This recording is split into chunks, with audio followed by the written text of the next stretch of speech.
चलिए इसी बीच मुख्यमंत्री शिवराज सिंह चौहान कुछ कह रहे हैं, आपको सीधे ले चलते हैं। आज मेरी खुशी का अंदाजा आप लगा नहीं सकते। सचमुच में मैं गदगद हूं, प्रसन्न हूं, मेरा रोम रोम पुलकित है, क्योंकि आज मेरी वो लाडली लक्ष्मी बेटियां बैठी हुई है जो कॉलेजों में एडमिशन लेके अब कॉलेज की पढ़ाई शुरू कर रही हैं।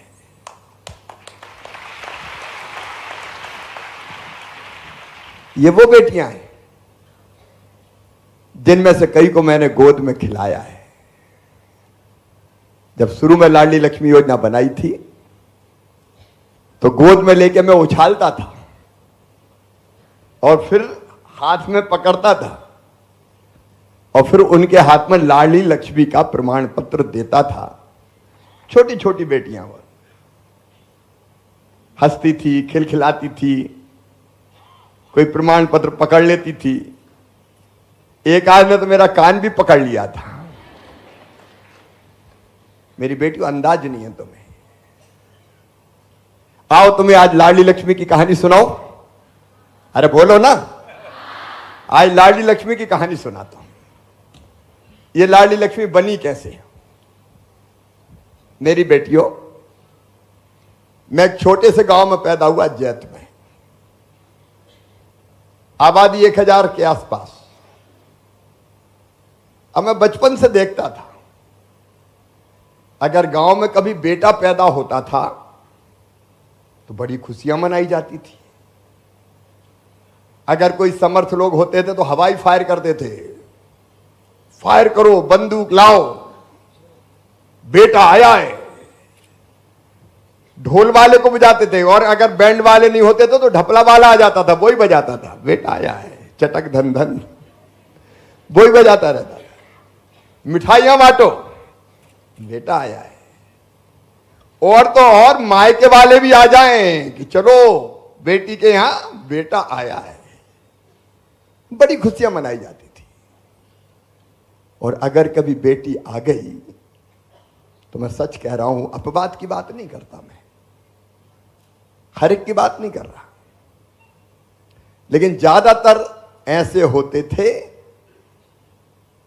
कि पिता और दादा, उनका तो मूड ऑफ हो ही जाता था, मां का चेहरा भी उतर जाता था, जैसे बेटी नहीं कोई आफत आ गई हो। पर सास तो अग्निमुखी हो जाती थी। हमारे यहां बेटी को बचपन में कहते थे मोड़ी, अरे मुरहू आ गई, यहां परेशान है। ऐसा लगता था जैसे कोई मातम पसरा हुआ है। और तब से मैं सोचता था कि ये भेदभाव कैसा भगवान? बताओ, एक ही मां की कोख में बेटा भी आता और बेटी भी आती है, सही बात है कि नहीं? एक ही मां की कोख से बेटा भी जन्म लेता है, बेटी भी जन्म लेती है। एक भगवान ने हमें बनाया, भगवान ने तो भेदभाव नहीं किया, भगवान ने यह भेदभाव नहीं किया। मैं पिताओं से, माताओं से भी कहना चाहता हूं, यह संस्कृति ऐसी है जिसने हमेशा मां, बहन और बेटी को सम्मान दिया है। तुम सोच के तो देखो, हमारे यहां अगर भगवान का नाम लेना हो, कृष्ण कन्हैया को याद करना हो तो पहले कौन का नाम लेते हैं? अरे बोलो जोर से, राधे कृष्ण। और शंकर भगवान का नाम लेना हो तो पहले किसका नाम लेते हैं? गौरी शंकर। और राम भगवान को याद करना हो तो पहले कौन का नाम लेते हैं? सीता राम। ये हमारी संस्कृति है जिसमें कहा है कि यत्र नार्यस्तु पूज्यन्ते रमन्ते तत्र देवता। भगवान वहीं रहेंगे जहां मां, बहन और बेटी को मान, सम्मान और इज्जत की नजर से देखा जाता था। और केवल इतना ही नहीं, हमने पौराणिक गाथाएं, कथाएं पढ़ी होगी। अगर देवता हार जाते थे, राक्षस जीत जाते थे और देवताओं का बस नहीं चलता था, तो फिर राक्षसों को मारने के लिए किसका आह्वान करते थे देवता? किसका? देवी का। आ मां दुर्गा, काली, चामुंडा, आ महिषासुर को मार, शुंभ निशुंभ का वध कर, चंड मुंड का संहार कर, मधु कैटभ को मार। तब याद की जाती देवी मां। और देखो, 3 चीज मनुष्य चाहता है। एक शक्ति, दूसरा धन, और तीसरे बुद्धि, विद्या। शक्ति की देवी कौन है? कौन है शक्ति की देवी? अरे दुर्गा जी। कोई और को याद करते हैं क्या? दुर्गा जी। और बुद्धि कौन देती है? सरस्वती। और पैसा कौन देती है? तो तीनों देखो, लक्ष्मी, दुर्गा, सरस्वती, कौन की पूजा करते हैं? लेकिन भूल गया हमारा समाज। हजारों साल की गुलामी के कारण हमारे विचार बदल गए और धीरे धीरे हमने बेटी को अभिशाप मान लिया। मैं बचपन में देखता था मेरी बेटियों और मेरी बहनों से भी कहना चाहता हूं, मां भी बेईमानी करती थी। मां बेटे को अगर खिलाना हो तो शुद्ध दूध पिलाती थी। ले बेटा पी ले, ले बेटा पी ले। बेटी है तो ठीक है, नहीं पानी डाल के काम चल जाएगा। पहले कौन खाएगा? भैया खाएगा। बेटी बोले बासे कुसे में ही काम चल जाएगा। पढ़ाई कौन करेगा? बेटा। बेटी बोले वो रामायण वामायण पढ़ने, चिट्ठी लिख ले, इतना ही बहुत है, काय को पढ़ा, गोबर थो और चूल्हा जला। बेटियों के साथ अन्याय हुआ। और केवल बेटियों के साथ अन्याय नहीं, बहनों के साथ, बहुओं के साथ। पति पत्नी का झगड़ा हो जाए तो पति को यह अधिकार होता था कि वो लठिया उठाकर पत्नी की पीठ पे जड़ दे। और कोई बचाने भी आए तो पत्नी खुद कहने लगती थी कि मेरा आदमी मारे चाहे पीटे, तुम कौन बीच में बोलने वाले होते हो। और तब मेरी आत्मा कलपती थी, भगवान ये भेदभाव क्यों? स्त्री पुरुष में भेद, बेटा बेटी में भेद। बेटियां आंसू बहाती थी, बात कही जाती थी कि बेटा तो कुल का दीपक होता है, बुढ़ापे की लाठी का सहारा होता है। बेटी का क्या, वो तो ससुराल चली जाएगी। अब बेटा कुल का दीपक होगा कि बुढ़ापे में लाठी मारेगा, इसका कोई ठिकाना नहीं। लेकिन मैं एक बात जरूर कहता हूं, बिटिया जब तक जिंदा रहेगी उसकी हर एक सांस अपने माता पिता के लिए चलेगी। बेटी करुणा है, बेटी दया है, बेटी ममता है, बेटी प्रेम है, बेटी स्नेह और आत्मीयता है। लेकिन बहुत सहना पड़ा बेटियों को। उसका परिणाम क्या हुआ कि बेटी को दुनिया में आने ही मत दो, बोझ है बेटी। बेटी आएगी तो आफत बढ़ेगी। और इसलिए ऐसी व्यवस्था हो गई कि बेटा आए तो खुशियां मनाओ, बेटी आए तो आंसू बहाओ। और केवल इतना ही नहीं हुआ, अमानुषिक अत्याचार हुए। कई जगह तो यह हुआ कि बेटी आए और पता चल जाए तो कोख में ही मार दो, आने मत दो दुनिया में। कोख को कत्ल खाना बना दिया गया। बेटियां कोख में मारी जाने लगी और परिणाम यह हुआ कि बेटे ज्यादा पैदा होने लगे, बेटियों की संख्या निरंतर कम होने लगी। और यह तक हुआ इस देश की धरती पर कि कई बार बेटी आ भी गई तो तमाकू दबा दो, मरमरा जाए तो काम तमाम हो जाए, कौन चक्कर में पड़े। इस देश की धरती पर मन रोता था, आत्मा रोती थी कि भगवान ये ऐसा भेद क्यों। लेकिन मैं छोटा था, ज्यादा कुछ कर नहीं सकता था। लेकिन मन में भाव जरूर आता था कि नहीं, कुछ ना कुछ करना चाहिए, बेटा और बेटी में भी भेद खत्म होना चाहिए। और इसलिए मैं कहीं कहीं बोला करता था, बेटी है तो कल है, बेटी को आने दो। एक जगह एक समाज का सम्मेलन हो रहा था, उसमें मैं बोल रहा था, मैं भाषण देता था, वक्ता अच्छा था, तो कई बार अगर कोई मुख्य अतिथि नहीं आता था, छोटे छोटे कार्यक्रमों की बात कर रहा हूं, बड़े कार्यक्रम नहीं, तो कहते थे मोड़ा अच्छा बोले, जाइए खटाड़ो कर दो। तो एक जगह मुझे खड़ा कर दिया, बोलो। तो शादी का सम्मेलन था सामाजिक, मैं एक जगह कहने लगा कि बेटी को आने दो, बेटी है तो कल है। तो एक बूढ़ी अम्मा खड़ी हुई, ये सच्ची घटना बता रहा हूं, तो मैं लाडली लक्ष्मी की कहानी कैसे शुरू हुई, लाडली लक्ष्मी योजना। तो एक बूढ़ी अम्मा खड़ी हो गई, बड़ी बात कर रहा हो, बेटी को आन दो, बेटी को आन दो। बेटी आ गई तो बड़ी हो गई, तो शादी में दहेज का तू दिलवाएगा, आ गया बड़ा, बेटी को आन दो। मुझे लगा यार बात तो सही है, केवल भाषण से काम नहीं चलेगा। जब तक बेटी बोझ मानी जाएगी तब तक ये मानसिकता समाज की रहेगी। और तब मेरे मन में विचार आया कि ऐसा नहीं हो सकता कि बेटी पैदा हो तो लखपति पैदा हो। मैं तुम्हें बता रहा हूं बेटियों, जब मैं थोड़ा और बड़ा हुआ तो 1990 में मैं एमएलए बन गया, विधायक। तो पदयात्रा कर रहा था मैं, पदयात्रा गांव गांव करते हैं पैदल यात्रा। तो एक गांव में गया, बोरना नाम उस गांव का।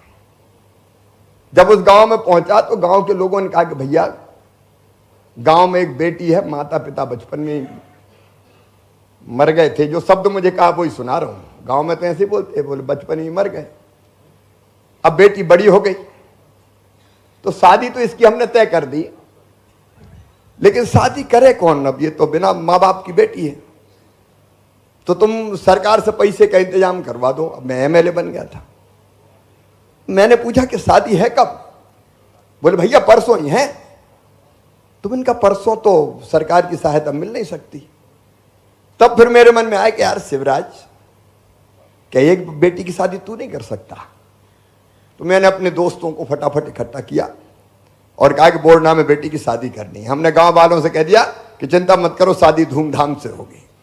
सब सामान खरीदा शादी की तैयारी का, स्वागत द्वार, गेट बनवाओ, वो पन्नियों की लड़ियां लगती बारात के स्वागत के लिए, इनका वो भी लगवाओ, भोजन का इंतजाम करो, सामान लेके आओ, सब एक गृहस्थी का सामान देना है। अब जब बारात आई गांव में, मंडीदीप से बारात गई थी, मंडीदीप से, तो बारात वाले सोच रहे थे बिना माँ बाप की बेटी, थोड़े से लोग गए थे तो वैसे ही ले ला के आ जाएंगे। लेकिन जब बारात पहुंची तो वहां बैंड बजे, आतिशबाजी शुरू हो गई। तो वो कहने लगे कोई और बारात के लिए होगा भैया, अपनी बारात के लिए थोड़ी होगा। फिर हमने पकड़ा कि यही बारात के लिए है। और फिर बारातियों का स्वागत हुआ खूब। बेटी की शादी धूमधाम से हुई और बेटी को विदा मैंने किया। और सचमुच में वो एक शादी करके इतना आनंद आया कि आप कल्पना नहीं कर सकते। मुझे लगा कि बड़ा पवित्र काम ये करना चाहिए हमेशा, और इसलिए फिर हमने बेटियों की शादी करना वहां शुरू कर दी। मेरे ही क्षेत्र में करता था, क्योंकि कभी 20 कभी 25। फिर मैं सांसद बन गया। तो सांसद का जो भत्ता आता था, बीडी शर्मा जी जानते हैं, वो भत्ता मैं बचाता था। तनख्वाह खुद खर्चा करता था, भत्ता बचाता था कि शादियां करनी बेटियों की, तो मेरा भत्ता प्लस कुछ मित्रों का सहयोग। यहाँ आलोक शर्मा भी बैठे होंगे शायद। कई बार हम सामान खरीदते थे बेटियों की शादी का, बैरागढ़ में सस्ता मिल जाएगा, साड़ी वाड़ी सब चीजें। तो ये क्रम चला, लेकिन मेरे दिमाग में बात बनी रही कि शादी तो ठीक है, बेटी को लखपति बनाना है। अब देखो भगवान की कृपा हुई या बेटियों का आशीर्वाद मिला, मैं 2005 में नवंबर में मुख्यमंत्री बन गया। पहले विधायक, फिर सांसद, फिर मुख्यमंत्री बना। तो मेरे दिमाग में सबसे पहली चीज ये आई कि शिवराज अब तू मुख्यमंत्री बन जा रहे, बेटी को लखपति बनाना, चाहे कुछ हो जाए, बेटी पैदा हो तो लखपति ही पैदा हो। तो एक तो हमने कर दिया तय कि बेटियों की शादी अब सरकार करेगी। अब मैं अकेला करता तो 10 करता, 20 करता, 25 करता। तो हमने तय कर दिया कि कोई चिंता करने की जरूरत नहीं है। माता पिता अगर चाहते हैं कि बेटी की शादी सरकार करे तो सरकार शादी करेगी और मुख्यमंत्री कन्या विवाह योजना बन गई, धूमधाम से बेटियों की शादी होती है। अब देवउठनी 11 के बाद फिर शुरू कर देंगे। और फिर मैंने बुलाए अधिकारी, अफसर, और मैंने कहा कि भाई ऐसी योजना बनानी है कि बेटी पैदा हो तो लखपति हो। तो मुंह पीछे करके कोई मुस्कुराया, कोई हंसा, और उनको लगा कि नया नया मुख्यमंत्री बना इसलिए ज्यादा जोश आ रहा है। मुझे कहा सर इम्पॉसिबल, ये कहीं हो सकता है कि बेटी लखपति पैदा हो? सरकार का खजाना ही खाली हो जाएगा। हमने कहा खाली हो जाए चाहे भरा रहे, मुझे तो योजना बनानी कि बेटी पैदा हो तो लखपति होनी चाहिए। खूब एक्सरसाइज हुई, सबने उस समय विरोध किया। यहां अशोक साहब बैठे हैं, भोसले बैठे हैं। उस समय अफसर हो चाहे बाकी वित्त मंत्रालय संभालने वाले, अरे साहब हो ही नहीं सकता, क्या पागलपन की बात है, कैसे बेटी लखपति बन जाएगी? मैंने साफ कह दिया कि मैं मुख्यमंत्री हूं और केवल मुख्यमंत्री नहीं, बेटियों का मामा हूं। बेटी लखपति ही पैदा होगी अब मध्य प्रदेश की धरती पर। और इसलिए फिर योजना बनाई कि ऐसा करेंगे, कुछ पैसे बेटी के जन्म लेते ही अपन बेटी के नाम से माता पिता के खाते में डाल दें। हमने हिसाब किताब लगाया कितने डालने पड़ेंगे। तो लखपति के लिए जरूरी थी कि 30,000 रुपया जन्म के साथ डाल दें, तो इनका ब्याज बढ़ते बढ़ते जब 21 साल की होगी तो 1,18,000 हो जाएंगे। तो हम कहा बिल्कुल परफेक्ट, तो योजना बनाओ। योजना यह बनी कि बेटी जन्म लेगी तो बेटी के जन्म के साथ ही उसके कुछ नियम जरूर बनाए कि 2 बेटियों तक, ताकि पॉपुलेशन कंट्रोल का काम भी हो सके और बेटे का मोह भी छोड़े लोग। मैंने लोगों से कहा अरे बेटी आ गई, बेटी संभालेगी सब। बोले नहीं, बेटा जब तक नहीं हो। पता चला 4 बेटियां हुई, फिर 5वां बेटा, कहीं 5 बेटी हो गई तो अभी सास में के 6वां बेटा आ जाए। तो हम कहा बेटे का मोह छोड़ो, बेटियां ही देवियां हैं, वो ही तारेंगी, चिंता मत करो। और ऐसी बेटियां जन्म ले तो 30,000 रुपया तुरंत जमा करो। अब जो आप देख रहे हैं बेटियों को उछालते हुए मुझे, और हाथ में वो ये प्रदर्शनी भी देखते हुए जाना, वो ही बचत पत्र है जो बेटियों के हाथ में हम देते थे कि 30,000 का बचत पत्र। अब बेटी जब 21 साल की होगी तो लखपति होगी। फिर एक बात और आई कि लाडली बेटी को पढ़ना भी चाहिए। पढ़ना चाहिए कि नहीं पढ़ना चाहिए? ऊपर वाली बेटी बताओ, पढ़ना चाहिए कि नहीं? पढ़ना चाहिए। और सामने भी बेटियां बैठी हैं कई जगह। तो हमने तय किया, शर्त डाल दी। शर्त ये डाली कि 5वीं पास करके 6वीं में जाएगी तो 2,000 मिलेंगे, ताकि कम से कम 6वीं में जाए। फिर दूसरी शर्त ये डाल दी कि 8वीं पास करके 9वीं में जाए तो फिर 4,000 रुपया मिलेंगे। फिर एक शर्त और डाली कि 11वीं में जाए तो 6,000 मिलेंगे, फिर 12वीं में आ जाए तो 6,000 मिलेंगे। तो ऐसे करके हमने पहले जोड़ी उनकी 12वीं तक की पढ़ाई कि कम से कम 12वीं तो पास हो जाए बेटी। इस चक्कर में ही पढ़ाए कि 4,000 मिलेंगे, 6,000 मिलेंगे और नहीं घर ही बिठा लें। अरे बेटियों कई बार ऐसी चीजें हो जाती है, जैसे मैं एक उदाहरण बताऊं तुम्हें, हमने साइकिल देना शुरू किया बेटियों को, सब बेटियों को दूसरे गांव पढ़ने जाए। फिर हमने सोचा कि यार इस चक्कर में कौन पढ़े कि साइकिल खरीदो, नगद पैसे डाल दो। बेटियों को भी, बाद में बेटों को भी शुरू की। तो साइकिल के लिए नगद पैसा डाल दो। तो जब तक साइकिल देते थे तब तक तो साइकिलें खूब दिखी, बेटियां साइकिलों पर बैठ बैठ के जा रही स्कूल, झुंड के झुंड। बाद में जब पैसा सीधे डाले तो साइकिलें कम हो गई। तो मैंने कहा ये साइकिल कैसे कम हो गई? हमने बेटियों को पूछा कि बेटी पैदल कहाँ को जा रही है, साइकिल पैसा खाते में डाले थे। बोले मामा बे तो पापा ने कहीं और खर्चा करता है। तो हमने कहा यार देखो भैया, सीधे पढ़ाई से जोड़ो तो काम चलेगा, नहीं तो काम चलेगा नहीं। इसलिए सीधे पढ़ाई से जोड़ दिया। और इसलिए जब बेटी 5% 6वीं में जाती है तो 2000 डालते हैं, 8वीं पास करके 9वीं में जाती है तो 4000 डालते हैं, 11वीं 12वीं में 6-6 हजार डालते हैं। लेकिन अब मैं क्या करूं, मेरी बेटियां बड़ी बड़ी हो गई, अब कॉलेज में आ गई और मैं फिर से मुख्यमंत्री बन गया।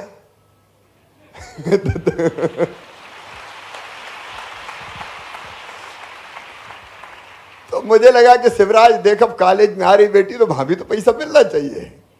सही बात है कि नहीं? बताओ, अरे जोर से बताओ, सही बात है। तो फिर हमने कहा कि अब लाडली लक्ष्मी 2 बनेगी, दूसरी लाडली लक्ष्मी का दूसरा भाग योजना। और उसमें हमने तय किया कि बेटी कॉलेज में एडमिशन लेगी तो पहले हमने योजना बनाई थी, सही सही बता रहा हूं, कि 25,000 रुपया डालना है। फिर हमारे मन में थोड़ा सा फिर लगा कि इकट्ठे 25 डाल दिए और कहीं मम्मी पापा ने बीएससी पास नहीं करवाई तो, सोचेंगे 12वीं हो गई, अब शादी कर करा दो, फर्स्ट ईयर में आ गई। तो फिर हमने तय किया कि भैया देखो, एडमिशन जब लेंगी तब 12,500 डालेंगे और बीए बीएससी बीकॉम की डिग्री प्राप्त करेगी तो फिर 12,500, ऐसे 25,000 डालेंगे।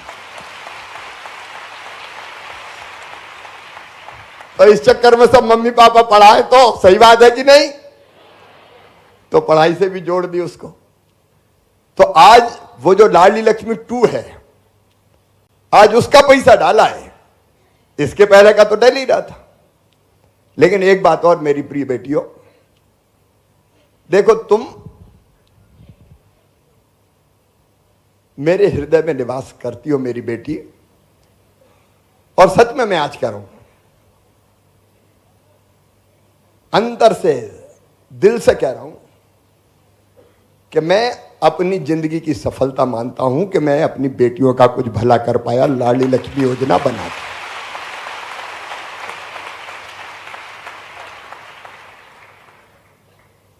सचमुच में मैं गदगद हूं। और इसके साथ यह भी तय किया है कि केवल बीए बीएससी भी काम नहीं, तुम पढ़ो, मेहनत करो। मैं जानता हूं तुम में बुद्धि है, अकल है, क्षमता है, प्रतिभा है। तुम मेहनत करोगी तो चमत्कार कर सकती हो। कर सकती हो कि नहीं?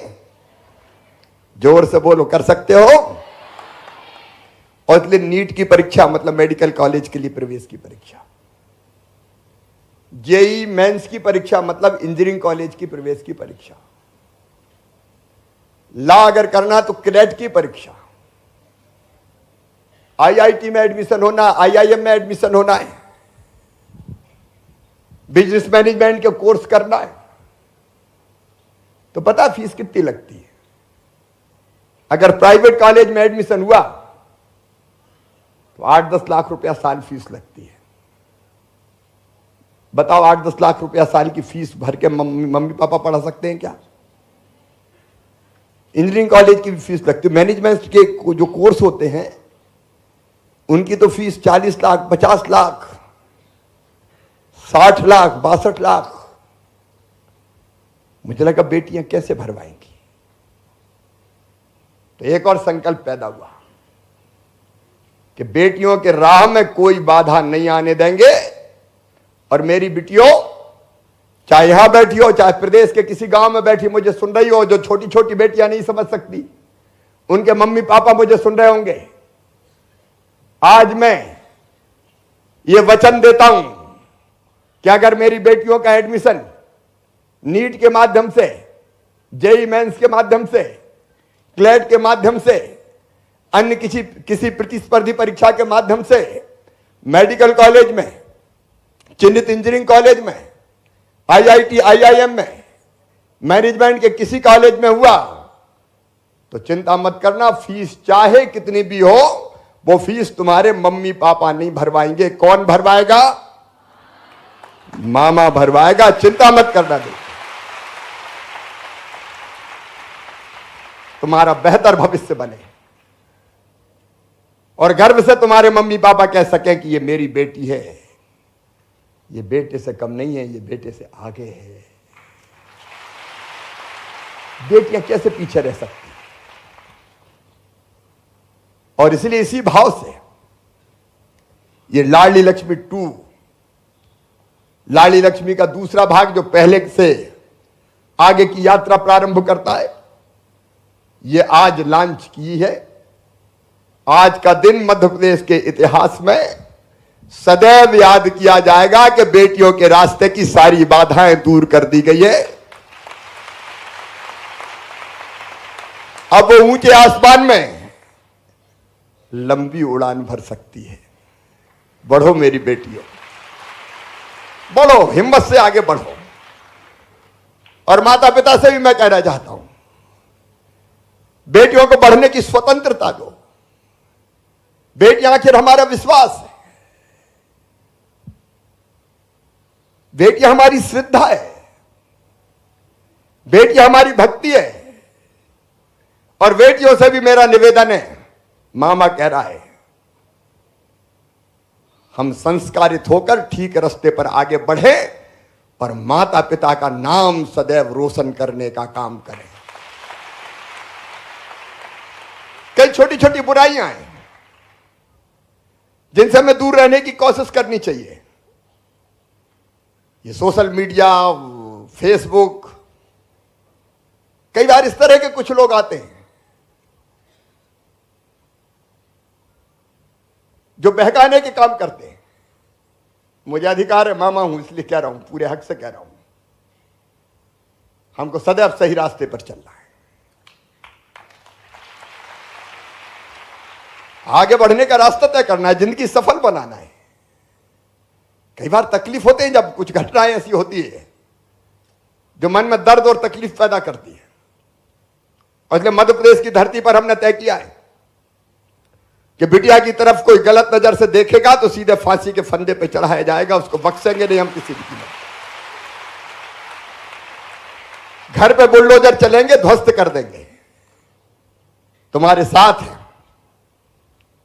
सरकार तुम्हारे साथ है। और इसलिए हिम्मत से आगे बढ़ना है मेरी बेटियों। मुझे पूरा विश्वास है तुम मेहनत करोगी, पढ़ोगी। और केवल मेहनत में पढ़ने की नहीं कह रहा, कोई अच्छा खेलना चाहे खेले भी।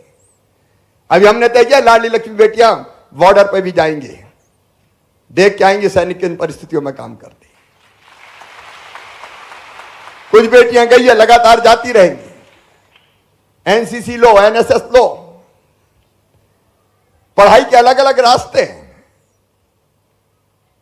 पुलिस फोर्स में जाना चाहो, पुलिस फोर्स में जाओ। देखो, मैं चारों तरह का सशक्तिकरण चाहता हूं, बेटियों का 4 तरह का सशक्तिकरण। एक, शैक्षणिक सशक्तिकरण, पढ़ाई लिखाई ठीक से हो। दूसरे, आर्थिक सशक्तिकरण, वो अपने पैरों पे खड़ी हो। और इसलिए तुम्हें सबको जानकारी होगी, लेकिन मैं बताना चाहता हूं, हमने तय किया एक शिक्षक जैसी नौकरियों में 50% भर्ती केवल बेटियों की होंगी, आधी सीटें बेटियों के लिए रिजर्व। हमने तय किया कि पुलिस की भर्ती में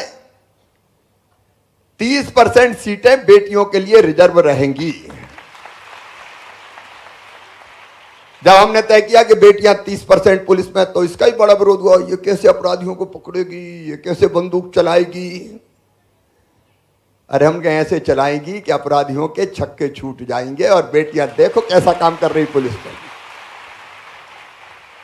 अब तो सेना में जाएं, एयरफोर्स में जाएं। और हमने यह भी तय किया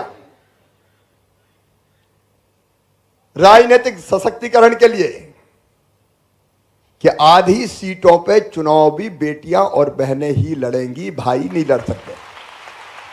ये बेटी मालती राय, ऐसी कई बहनें जो इस रिजर्वेशन के कारण जीतती है। तो एक, शिक्षा प्राप्त करें, शैक्षणिक सशक्तिकरण।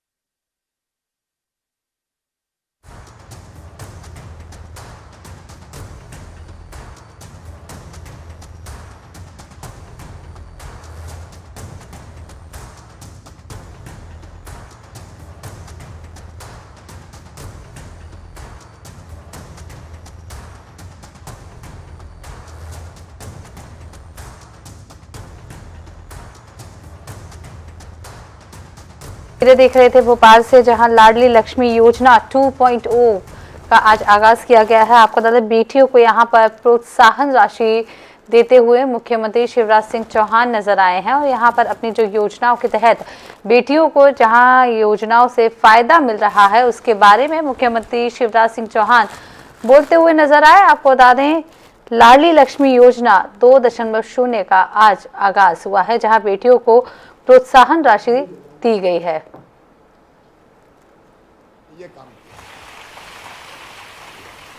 तो जिंदगी की सार्थकता तब है अपनी अलग अलग क्षेत्रों में आगे बढ़ो। एक अभियान चला रहे हम, नशा मुक्ति अभियान, नशा नाश की जड़ है, और नशे भी तरह तरह के आ गए। हम संकल्प दिलाते हैं कि हमारा गांव नशा मुक्त हो, उस दिशा में काम करो। कई तरह के काम कर सकते हो। अब तुम बड़ी हो गई हो, कॉलेज में पढ़ रही हो, इसलिए आगे भी और काम करना है बड़े बड़े। अरे तुम ही में ऐसे कई बेटियां ऐसी निकलेंगी जो कल प्रदेश चलाएंगी, देश चलाएंगी, बड़े बड़े काम करेंगी। देखो, स्वामी विवेकानंद कहते थे, मनुष्य केवल 3.5 हाथ का हर मास का पुतला नहीं है, वो अमृत का पुत्र है, ईश्वर का अंश है, अमर आनंद का भागी है और अनंत शक्तियों का भंडार है। दुनिया में कोई काम ऐसा नहीं कि जो वो ना कर सके।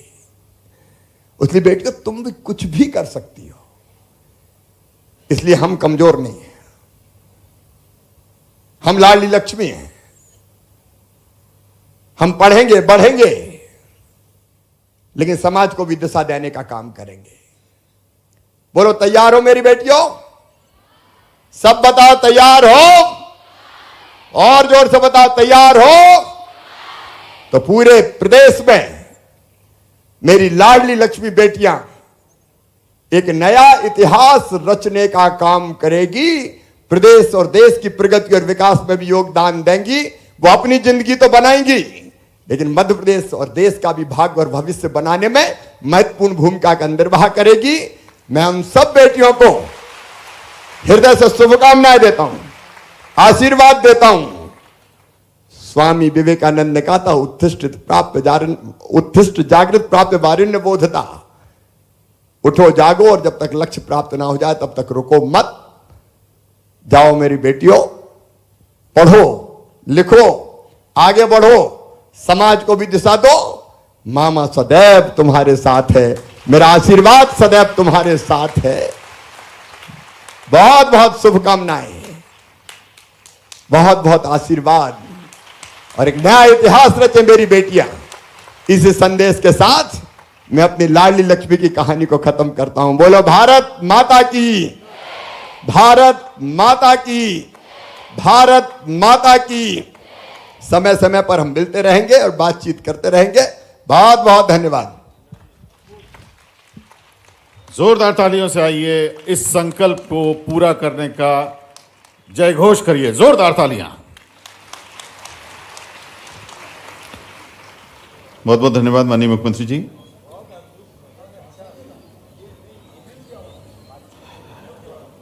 हमारे बीच में मौजूद अपर मुख्य सचिव मध्य प्रदेश शासन महिला एवं बाल विकास विभाग श्री अशोक शाह जी से विनम्र आग्रह है कि आप सभी अतिथियों को कृपया स्मृति चिन्ह भेंट करें। सबसे पहले स्मृति चिन्ह